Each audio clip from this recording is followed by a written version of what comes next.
The instant your composure cracks, they believe the battle is already theirs. They see that flicker of uncertainty in your eyes, and they close the distance. Their voice drops an octave, their shoulders square. They lean into your personal space, pushing, probing, waiting for your mind to buckle before you can even form a single coherent thought. But what if the very thing they're counting on is the one thing you refuse to give them? Real intimidation isn't about facts. It's about force. It's a calculated performance, a psychological assault designed to bypass your logic and provoke a knee-jerk reaction. Imagine the scene. Someone is in your face. Their tone is a razor's edge. Their presence a crushing weight. The natural response is to scramble for a defense. You start talking faster, offering explanations, trying to prove your value in the heat of the moment. And in that frantic scramble, you've already handed them the reins, haven't you? Intimidation needs a response. It survives on the fuel of your anxiety and the spectacle of your distress. The more you flinch, the more powerful it becomes. The quicker you try to diffuse the tension, the more control you surrender. But there is another way. Imagine, in the exact instant they expect you to crumble, you become a statue. No defensive gestures, no anxious smile, no mumbled justifications. Just a quiet, unshakable presence. What happens to their script when you refuse to follow it? Suddenly, the rhythm is broken. Their attack has no target. Their pressure has nowhere to land, and the entire equation of power shifts without a single shout being exchanged. Real authority isn't loud. It doesn't need to invade your space or bully your voice into submission. Intimidation is a shortcut, a psychological shove designed to hurry your decisions and undermine your resolve. Most people are caught in this trap before they even know it's sprung. They think they're defending themselves, but they're just dancing on someone else's stage. Today, we're going to show you how to dismantle that stage completely. Calm isn't passive. It's a strategic fortress. We're going to explore 7 psychological principles drawn from deep strategic thinking that will transform the ground beneath anyone who tries to overpower you. These aren't about shouting back or puffing out your chest. They are about silent authority, impeccable timing, and mastering your own mental landscape. When you internalize these principles, the person trying to bully you will begin to question their own footing. This isn't about being cold or cruel. It's about becoming bulletproof. There's a profound difference. You don't need to fight fire with fire. You just need to refuse to engage with the flames and stand in a place where they cannot reach you. By the end of this, anyone who tries to shove you around will feel like they've run into a wall made of reinforced steel. Before we proceed, I want you to anchor this mindset. Composure dismantles aggression. Principle 1. Control the temporal landscape. Every intimidation attempt is a production. There's a spotlight, a stage, and a desperate search for a reaction. The aggressor isn't simply conversing. They are performing to provoke a response. They want to see you sweat, stammer, or snap. That reaction is their trophy. It confirms their pressure is working. The moment you recognize this as a performance, you are no longer the audience member. You become the director who can decide to cut the scene. When aggression is directed at you, the first instinct is speed. You want to answer fast, think fast, and close the gap of tension as quickly as possible.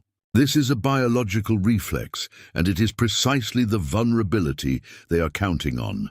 What if you did the opposite? To control the landscape, you intentionally shatter that tempo. You refuse to race to their defense. You let the moment hang, suspended in a silence that feels eternal to them.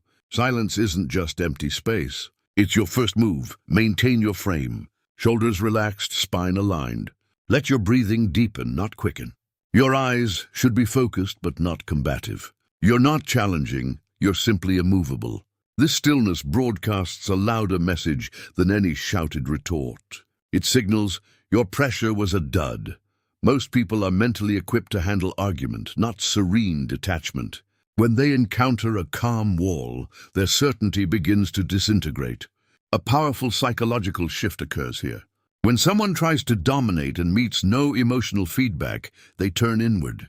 Their focus shifts from attacking to self-monitoring. Am I going overboard?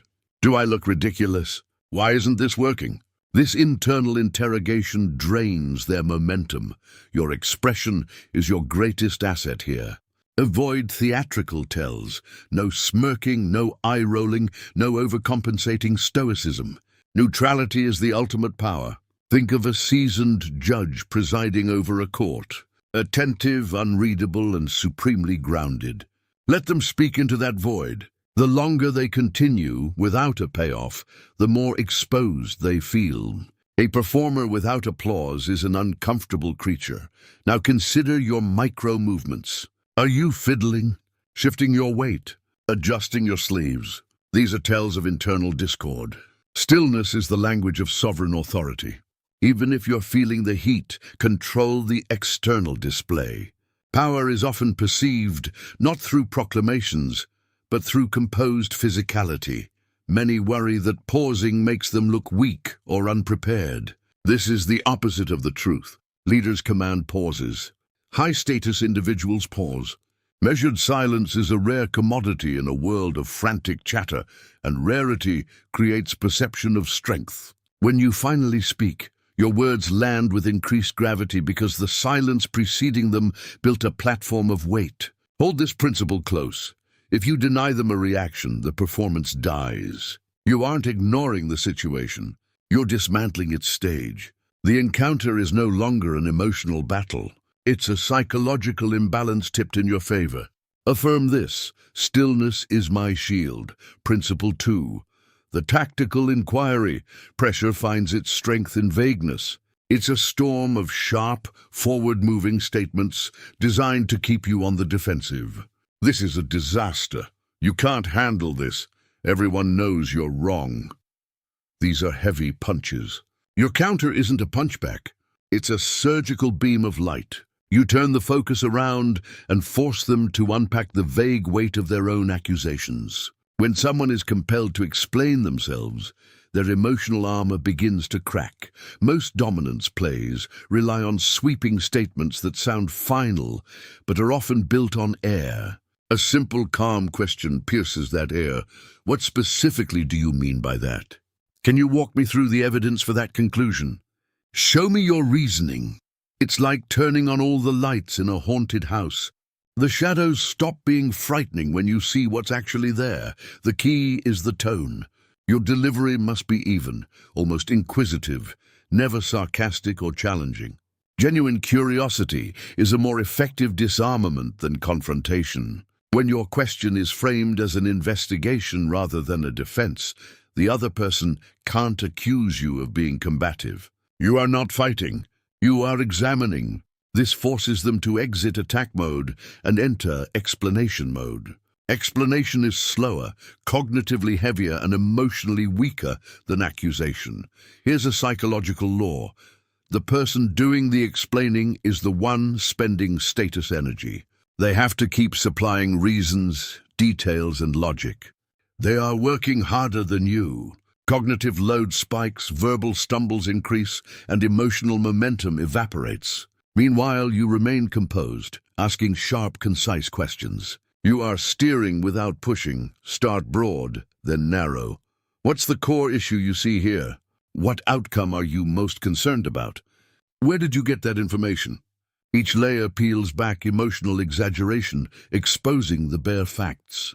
And often as they elaborate, internal contradictions surface. Resist the urge to pounce immediately. Let them keep talking. Silence after a question often pulls out even more detail, as people rush to fill the void and reveal more than they intended.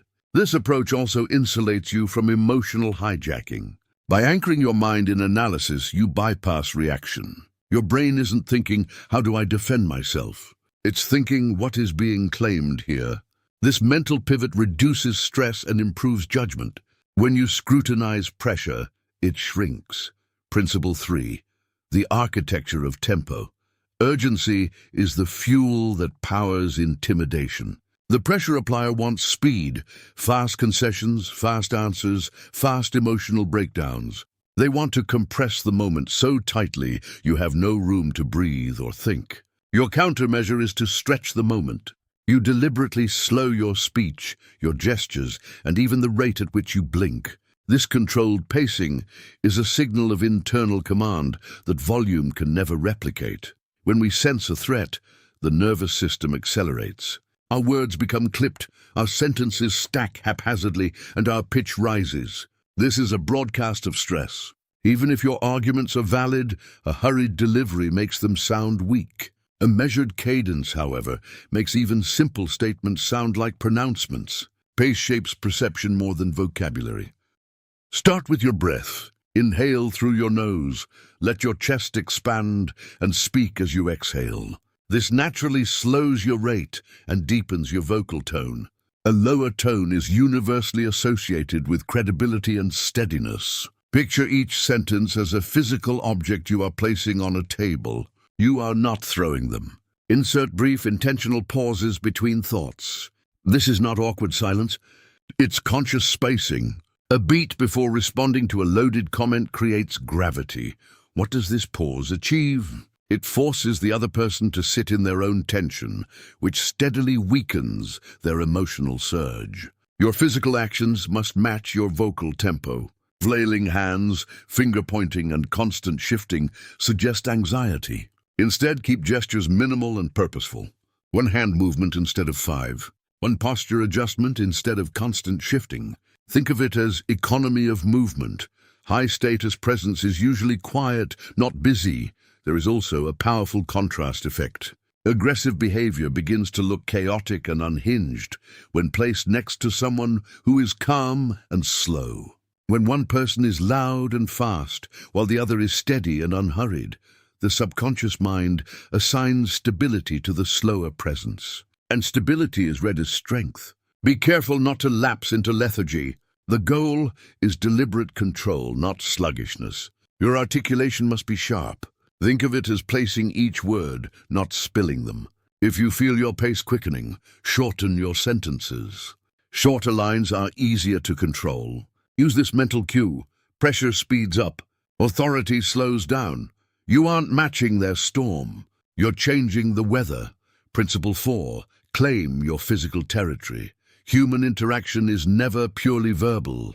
Distance, posture, and positioning send loud signals beneath the surface of words. An intimidator often tries to win the physical battle before the verbal one even begins. They step too close. They loom over you. They angle their body to block your path or invade your line of sight. They try to force you to retreat by inches.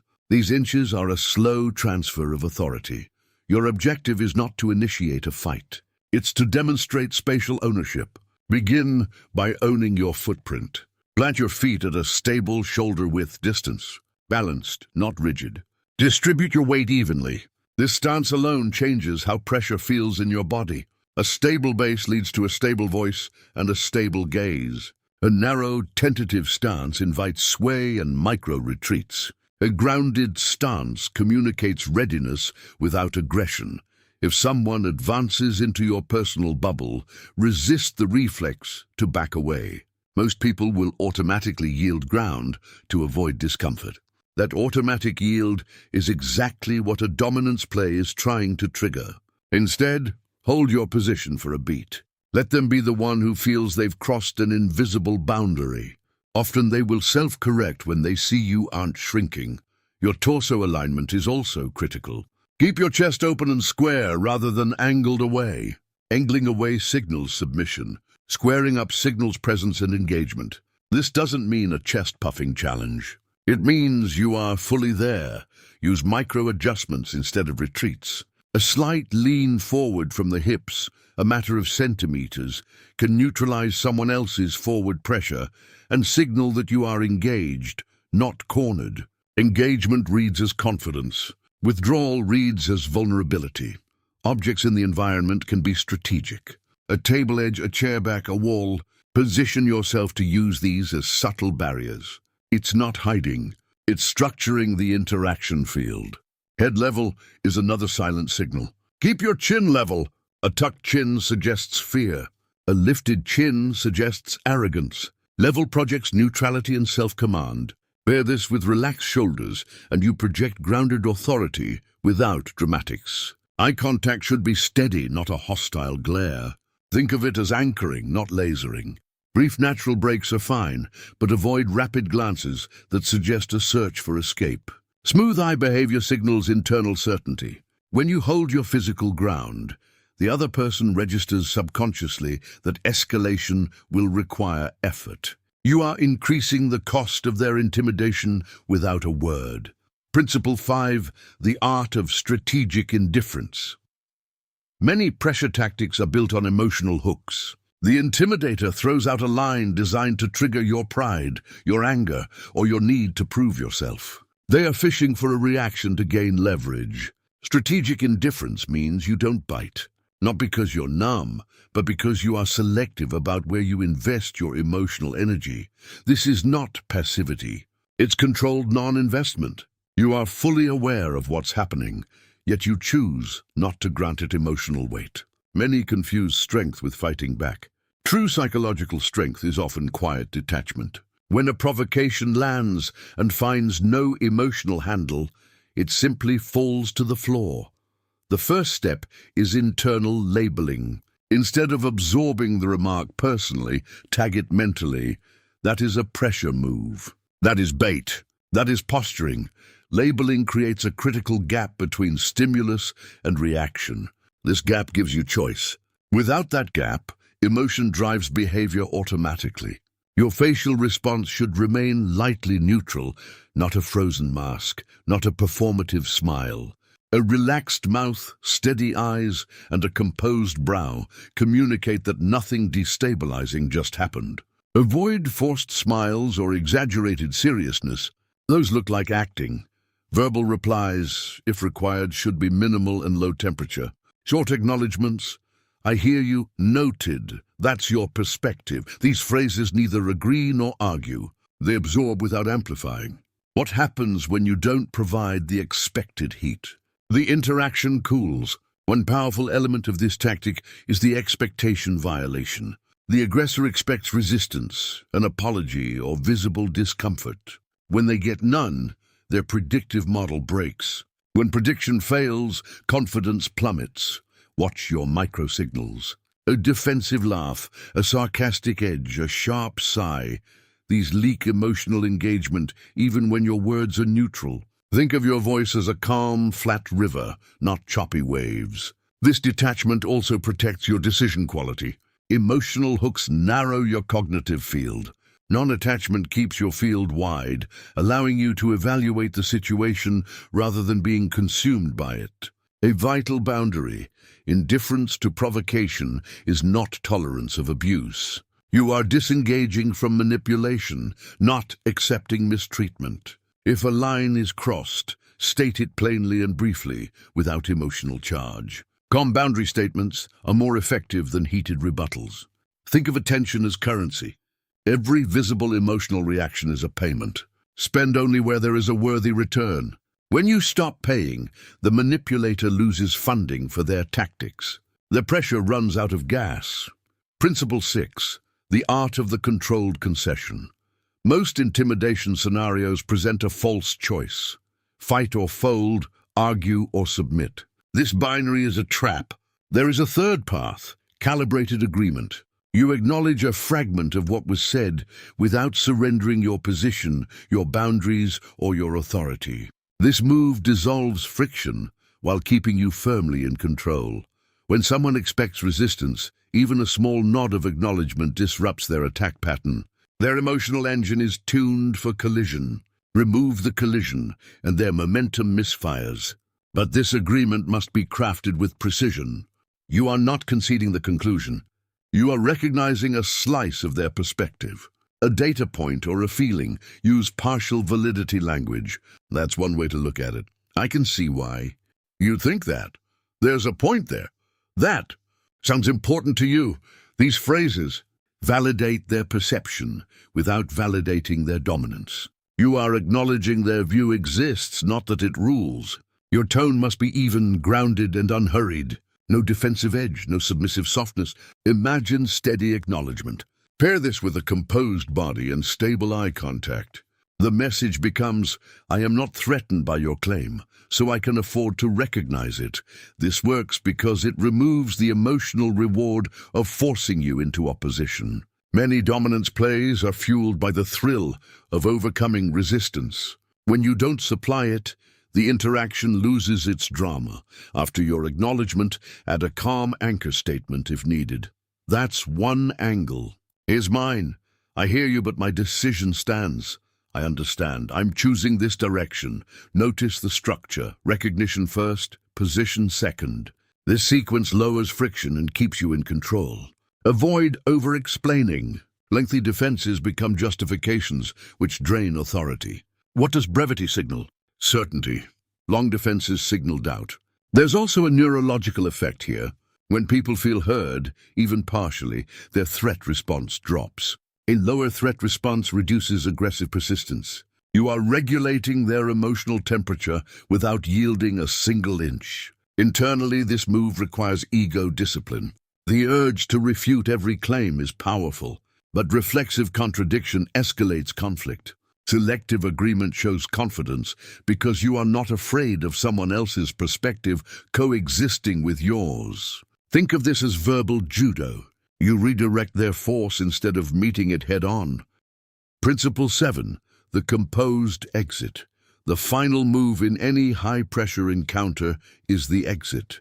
Most people are so focused on the heat of the moment that they forget the closing moment determines the lasting impression. The end of the interaction is what people remember. Whoever controls the ending controls the story. A composed departure is a power statement that requires no applause. An intimidator will often try to prolong the exchange. They want the last word, the last jab. They know that extended engagement increases the chance you'll slip up. Your advantage is refusing this needless duration. Once your position is stated, your boundary is set, you disengage. The mechanics of a strong exit are subtle. Your voice must remain level in your final sentence. No speeding up, no trailing uncertainty. Use clean, close-out lines. We're done here. I've made my decision. We can revisit this later. Short, final, neutral. Avoid decorative language. Finality sounds strongest when simple. Your physical transition is just as important. Do not spin away abruptly. That looks like escape. Instead, shift orientation smoothly. Gather your belongings calmly. Straighten your posture. Take your first step at a natural walking pace. Unhurried motion communicates internal certainty. Your facial expression must remain composed through the entire exit. Many people hold control during the confrontation, but sigh, shake their head, or mutter the moment they turn away. This leakage ruins the impact. Maintain your composure until you are well out of sight. Another crucial element is explanation restraint. You don't owe a long justification for leaving. Over-explaining reopens the negotiation, which reopens the pressure. Silence after the exit is part of the tactic.